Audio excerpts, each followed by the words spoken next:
예, 말씀하신 것처럼 이번 재판 결과가 중요한 게 이 조국 대표야말로 사법 리스크가 개인 문제만이 아닙니다. 조국혁신당, 이 당명부터 조국 대표 이름이 들어가잖아요.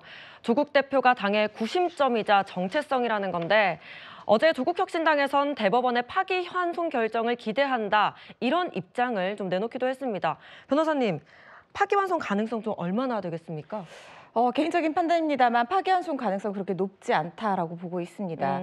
우리 대법원에서요, 파기환송 비율이 점차 늘어나고 있는 추세기는 하지만 네. 형사 사건 같은 경우에는 민사보다 조금 더 많아서 7%에서 8% 정도 된다는 그런 조사 결과가 있습니다. 네. 10%가 되지 않는 파기환송 비율이라는 것이고 그만큼 대법원에서 판단을 뒤집기가 쉽지 않다는 겁니다. 그 이유는 1심과 2심은 사실심이고 대법원은 법률심입니다. 그러니까 1심과 2심에서 확정된 사실관계를 대법원에서는 더 이상 심리를 할 수 없고 새로운 증거도 제출할 수가 없고요. 네. 다만 원심의 판단에 법령 적용이 잘못된 그런 경우가 있는지 이 부분을 중점적으로 살피기 때문에 법령 적용을 잘못하는 경우라는 게 사실상 쉽지가 않은 부분이 있거든요. 특히 1심과 2심에서도 이 사건은 굉장히 길게 시간을 들여서 공을 들여서 심리가 됐던 사건이기 때문에 법령 적용에 오해가 있다고 판단될 여지가 그렇게 높지 않아 보이고 특히 또 하나의 중요한 점은 뭐냐면 1심과 2심의 판단이 갈렸다라고 하면 그만큼 이 첨예하게 대립하는 사안이 있다, 쟁점이 있다라고 볼 수 있는데 네. 지금 1심과 2심에서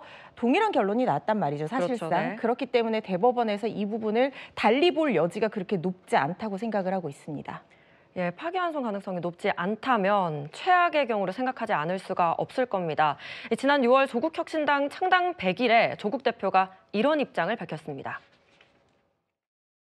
최악 결과가 나온다고 하더라도 조국혁신당은 국회의원 수는 여전히 12석이고 여전히 원내 3당이고 저희를 찍은 690만 표는 그대로 있을 것이고 당이 해체되거나 붕괴되던 일은 없을 것이다 라고 생각합니다.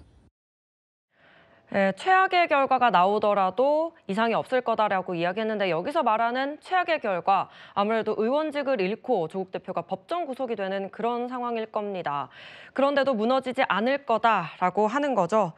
최 교수님, 조국 대표가 이렇게 주장을 하는데 이 당의 운명 어떻게 보십니까? 저는 그러니까 물론 조국 대표가 만약에 구속이 되면 네. 확정이 돼가지고 그러면 당의 영향을 받을 수는 있죠. 그러나 제가 말하고 싶은 것은 크게 영향을 받을 가능성은 낮아요. 일단 크게는 없다. 네. 만약 조국 대표가 의원직을 상실하게 되면 비례대표로 지금 들어와 있는 상황이거든요. 그렇기 때문에 승계를 합니다. 누가. 그래서 숫자는 그대로고요. 12명의 조국혁신당 의원들은 그대로 있을 거고 그리고 이제 사실은 아까도 말씀드렸지만 조국 대표가 이 그 소위 재판 관련된 영향이 미치는 부분이 이미 예전에도 있었던 부분에 총선을 치렀기 때문에 그게 크게 영향을 미칠 가능성은 없어요. 예를 들어 총선을 치르고 나서 변화가 생겨가지고 이런 일이 발생했다고 하면 크게 혼란이 올 수 있겠지만 그럴 가능성은 없다고 보고 다만 이제 그럼 지도부를 어떻게 꾸릴 거냐 하는 부분에 좀 논란이 있을 수는 있겠죠. 현재는 네. 이제 황운하 의원이 원내대표를 맡고 있으니까 직무대행 체제로 갈 것 같고요. 네. 그리고 이제 좀 더 강도를 높일 것 같아요. 만약에 조국 대표가 구속이 된다고 하면 이제 대여투쟁이나 대정부 투쟁을 좀 더 강하게 할 가능성이 있어서 네. 또 하나의 포인트는 결집할 수 있는 계기를 마련해주는 포인트도 될 수 있다. 그래서 양면성이 있는 문제라 이게 뭐 조국 대표가 구속이 된다고 해서 당이 크게 혼란에 빠질 가능성은 저는 지금으로서는 낮다라고 생각을 합니다. 예, 이종구 평론가님 별로 가능성이 적다, 큰 혼란이 발생하지 않을 거다라고 하는데 어떻게 보십니까? 단기적으로는 그렇게 될 가능성이 있지요. 단기적으로는 네. 영향을 많이 받지는 않을 겁니다. 왜냐하면 네. 이 리스크, 교수님께서도 말씀하셨지만 이 리스크는 상수의 리스크였어요. 그래서 만약에 이 조국 대표가 대표직을 상실하게 되면 그 다음에 누가 하고 어떻게 꾸리고 이미 얘기를 많이 했을 겁니다. 하지만 그것은 사실 뭐 어떤 뭐랄까요, 그냥 우리가 이야기할 수 있는 상수에 대한 어떤 가능성이고 정당이 존재하는 이유는 미래입니다. 내일. 네. 그러니까 내일이나 미래를 상징하는 건 바로 선거예요. 선거에는 구심점이 필요합니다. 그리고 이 정당의 지지율이 무엇으로 결정되느냐? 대선 후보감이 있느냐 없느냐예요. 그러니까 민주당 또 국민의힘 그럼 딱딱 떠오르는 인물들이 있거든요. 네. 그 인물들에 대해서 내가 지지를 한다는 것이지 이 정당의 오늘에 대해서 지지하는 게 아니거든요. 정당에 대한 지지율은. 그렇다면 지금 조국 대표를 바라보고 있었거나 혹은 조국혁신당이라는 정당이 조국이라는 한 개인, 그러니까 조국이라는 정치인에 대한 어떤 투자가 지금까지 굉장히 큰 것을 차지하고 있는데 막상 이야기는 그렇게 하고 다 승계 구도를 가졌더라도 그러니까 내일 당장 조국 대표가 안 보인다. 그리고 이 회의에 참가하지 않는다. 그리고 메시지를 던지지 않는다. 그 이후부터 이 정당에 대한 어떤 뭐랄까요?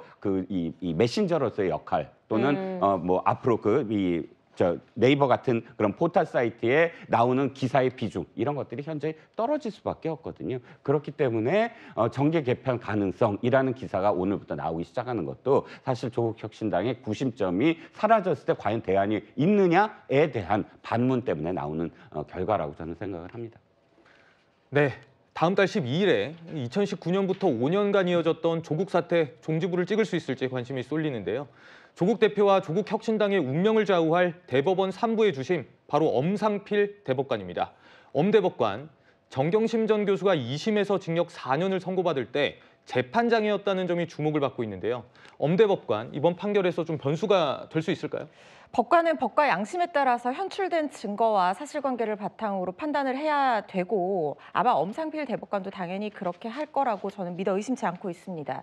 물론 일각에서는 정경심 전 교수가 징역 4년형을 선고받았던 그 항소심 재판에서 동양대 PC의 증거 능력을 가지고 굉장히 첨예하게 다투었었는데요. 예. 그때 당시에 그 이전에 나왔던 대법원 전원합의체 판결을 들고 이게 증거 능력이 없다라고 다투었지만 엄상필 대법관이 그때 당시 이제 재판부에 있었던 그 재판부의 판단으로는 이 동양대 PC의 증거 능력을 인정을 하면서 정경심 교수에게 징역 4년형이 선고가 됐었습니다. 물론 이 조국 대표의 사건과 정경심 교수의 사건이 사실관계나 쟁점이 상당히 겹치는 부분이 많아서 예. 뭐 일각에서는 법관이 예단을 가질 우려가 있는 것이 아니냐라는 주장도 사실은 나왔었고요. 처음에 이제 대법원에 자동 배당이 됐을 때 그런 얘기가 나왔었고 예. 그리고 또 일각의 주장으로는 조국 대표가 재척이나 기피 신청을 할 가능성도 있다 이런 분석까지 나왔거든요. 물론 지금 하지는 않았습니다만.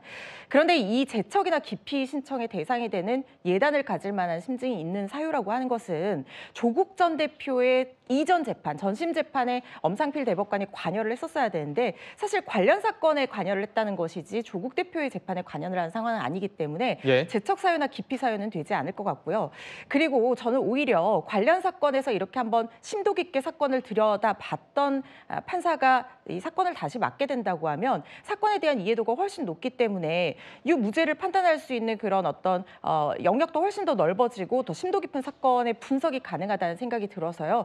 이 부분은 판사의 판단, 대법관의 판단을 존중해야 된다는 생각이 듭니다. 그렇군요. 지금까지 조국 대표의 대법원 선고와 관련된 소식 다뤄봤습니다.